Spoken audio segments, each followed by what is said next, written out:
teman-teman, selamat datang kembali di channel YouTube aku. Perkenalkan, nama saya Diana Tampu Bolon dengan NIM A1C3190016 dari kelas reguler A Prodi Pendidikan Fisika Universitas Jambi. Nah, pada kesempatan kali ini, saya akan membahas tentang osiloskop digital. Osiloskop digital merupakan suatu alat yang dapat digunakan untuk membaca sinyal listrik maupun frekuensi, atau dapat juga digunakan untuk memproyeksikan sinyal listrik agar dapat dilihat dan juga dipelajari. Nah, osiloskop digital ini memiliki bagian-bagian, dan bagian-bagian tersebut memiliki fungsi masing-masing. Bagian yang pertama adalah power. Fungsinya untuk menghidupkan dan mematikan osiloskop. Yang kedua, menu on-off untuk menampilkan menu pengaturan gelombang. Kemudian, universal knob. Fungsinya untuk mengatur intensitas dan pencahayaan. Yang keempat adalah function menus. Fungsinya kursor. Untuk masuk ke menu fungsi pengukuran kursor, instrumen menyediakan 3 mode pengukuran secara manual, track, otomatis. Equal untuk menampilkan mode dan warna layar. Save Recall untuk menyimpan gelombang yang tampil. Measure untuk mengatur voltage, time, and delay. Display untuk mengatur penerangan format gambar, format layar, menu display, dan keterangan layar. Kemudian adalah Default Setup untuk mengatur kembali ke pengaturan awal. Yang kelima, Help untuk menampilkan informasi bantuan. Kemudian adalah Single untuk mode 1CH. Kemudian ada Run Stop untuk menjalankan dan memberhentikan gelombang. Kemudian ada Auto. Ini untuk mengaktifkan fungsi pengaturan waveform auto. Osiloskop secara otomatis akan menyesuaikan basis time horizontal, skala vertikal, dan mode pemicu sesuai dengan sinyal input untuk membuat bentuk gelombang ditampilkan dalam keadaan sempurna. Kemudian ada Trigger Control Area untuk mengatur agar data dan frekuensi tepat terbaca. Kemudian ada Exit Terminal. Ini untuk keluar dari trigger. Kemudian ada CH Input Terminal. Ini untuk memasang probe CH1 dan juga CH2. Kemudian yang selanjutnya Print. Ini untuk memberi perintah print. Kemudian ada USB Host Interface. Ini untuk memasangkan USB pada komputer atau print. Kemudian ada Pass Jump, ini untuk mengatur time per diff. Kemudian ada Horizon Menu untuk menu kontrol horizontal, di mana kita dapat mengaktifkan atau menonaktifkan fungsi sapuan, penundaan, dan mengubah mode gelombang antara penyimpanan lama dan penyimpanan normal. Kemudian ada Pass Zero, ini untuk memodifikasi posisi pemicu. Titik pemicu akan bergerak ke kiri atau ke kanan relatif ke bagian tengah layar saat kita mengatur knob. Kemudian ada Pass Variable, ini untuk mengatur volt per diff. Math untuk mengaktifkan fungsi matematika yang mencakup 5 operasi, menambahkan, mengurangi, mengalihkan, membagi, dan menciplak. Kemudian ada Ref, ini untuk mengaktifkan fungsi gelombang yang telah disimpan dengan mengingat bentuk gelombang yang telah disimpan sebelumnya.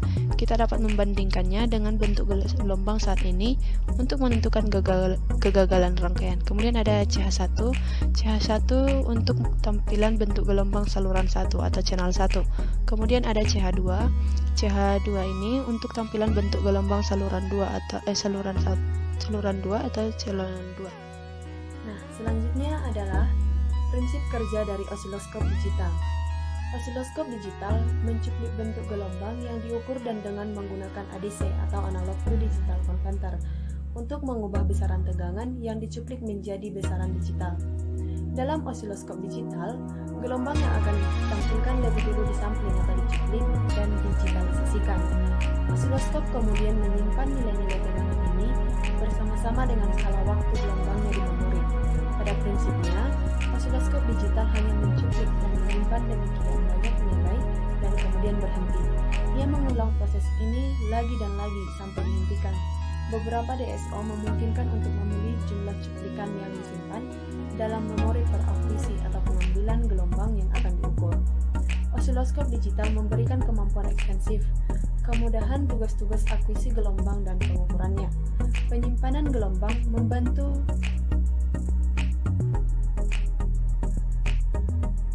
Selanjutnya adalah prosedur maupun cara-cara pengukuran dengan menggunakan osiloskop digital.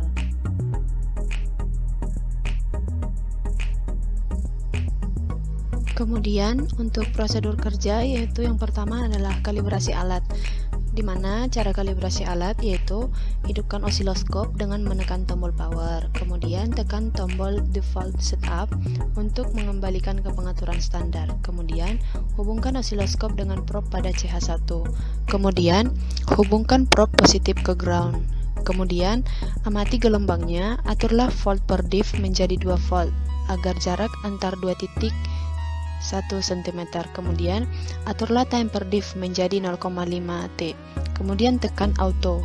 Tempatkan posisi garis osiloskop berada tepat di sumbu X jika ingin menggunakan dua. Kemudian untuk mengukur tegangan DC, tekan tombol menu pada tombol vertikal osiloskop, tekan menu AC, GND, DC, dan pilih DC. Hubungkan probe positif dan negatif ke power supply yang telah dihubungkan ke sumber arus dengan tegangan 1,5 volt. Kemudian, amati jumlah tegangannya. Catatlah dalam data pengamatan. Kemudian, hubungkan probe positif dan negatif ke power supply 3 volt, amati jumlah tegangannya. Kemudian, hasil tersebut dicatat dalam tabel pengamatan. Nah, untuk mengukur frekuensi AC, langkah-langkahnya yaitu tekan tombol menu pada vertikal osiloskop, kemudian tekan menu AC GND DC dan pilih AC, kemudian atur volt per diff menjadi 2 volt, kemudian hidupkan AFG generator dan pasangkan probe pada AFG, kemudian atur frekuensi osiloskop menjadi 100 Hz, kemudian atur gelombang menjadi gelombang sinusoidal, kemudian hubungkan probe positif dan negatif AFG dan osiloskop. Kemudian amati gelombang yang terjadi dan kemudian tekan tombol trigger level untuk menampilkan data. Nah, ini diamati dan juga dicatat hasilnya dalam tabel. Nah, langkah selanjutnya yaitu menggambarkan kurva Lissajous dengan 2 channel. Nah, ini langkah-langkahnya. Yang pertama, atur kembali sumber tegangan tetap AC. Pasangkan probe kedua ke CH2. Kemudian, atur volt per diff pada CH1 dan CH2 menjadi 2 volt. Kemudian, aturlah posisi garis gelombang dengan menggunakan position agar kedudukan gelombang pertama dan kedua sejajar, atau jika ingin mengatur CH1, tekan CH1. Jika ingin mengatur CH2, tekan CH2. Nah, kemudian hidupkan AFG generator kedua dan pasangkan probe pada AFG kedua. Kemudian, aturlah frekuensi AFG pertama menjadi 100 Hz. Aturlah gelombang menjadi gelombang sinusoidal. Nah, kemudian hubungkan probe positif dan negatif AFG pertama pada osiloskop. Kemudian hubungkan probe positif dan negatif AFG kedua pada osiloskop. Amati gelombang yang terjadi. Untuk mengukur frekuensi gelombang pada AFG kedua, maka tekan tombol frekuensi pada AFG kedua. Nah, kemudian tulislah frekuensi gelombang AFG kedua yang sesuai yang diinginkan, dan kemudian tekan tombol Hertz pada AFG kedua. Aturlah posisi gelombang pertama dan kedua dengan tombol position. Tekan tombol trigger level untuk menampilkan data. Nah, di sini catatlah data hasil pengamatan Anda dan kemudian tekan tombol measure untuk menampilkan data di page kedua dan kemudian tekan pilihan ADD. Kemudian untuk mendapatkan grafik Lissajous, tekan tombol display. Nah, untuk mengembalikan dalam bentuk sinusoidal, tekan tombol vertikal kedua setelah menu, dan akhirnya adalah amati dan catat dalam data pengamatan. Demikian penjelasan tentang osiloskop digital. Semoga video ini bermanfaat kepada teman-teman sekalian. Dan jika terdapat kesalahan, saya minta maaf. Terima kasih.